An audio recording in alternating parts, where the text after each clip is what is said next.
दोन जीवांची बाई घरातील कामे उरकून शेतातील खळ्यावरचे धान गोळा करण्याकरता अन्य 3 महिलांसोबत शेतात गेली।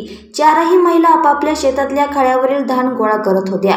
यापैकी गर्भवती शारदा सुद्धा जंगलालगतच्या शेतात धान गोळा करत असताना वाघाने हल्ला करत जंगलाच्या दिशेने फरफटत नेले। वाघाच्या या हल्ल्यात त्या महिलेचा मृत्यू झाला। ही हृदयद्रावक घटना गडचिरोली तालुक्याच्या कुरखेडा इथे शुक्रवारी 6 डिसेंबर रोजी दुपारी 4 वाजेच्या सुमारास घडली। शारदा महेश मानकर, वय 24, राहणार कुरखेडा, तालुका गडचिरोली असं वाघाच्या हल्ल्यात ठार झालेल्या गर्भवती महिलेचे नाव आहे।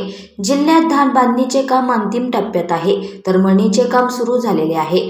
कुरखेडा येथील महेश मानकर हे अल्पभूधारक शेतकरी आहेत। त्यांच्या शेतातील धानाची मळणी 2 दिवसांपूर्वी थ्रेशर मशीनद्वारे झाली। सोबतच परिसरातल्या शेतकऱ्यांनी सुद्धा मळणी केली होती। मळणी केल्यानंतर धान गंजीवरील व परिसरात पसरलेले धान गोळा करण्यासाठी शारदा मानकर व अन्य 3 महिला आपापल्या शेतात सकाळी 11 वाजेच्या सुमारास गेल्या। धान गोळा करण्याच्या कामात व्यस्त असताना जंगलातून वाघ शारदा यांच्या दिशेने आला व त्यांच्यावर हल्ला करून जंगलाच्या दिशेने त्यांना फरफटत नेऊ लागला। याच वेळी परिसराच्या बांध्यामध्ये असलेल्या महिलांनी शारदा यांची किंचाळी ऐकून आरडाओरडा केला।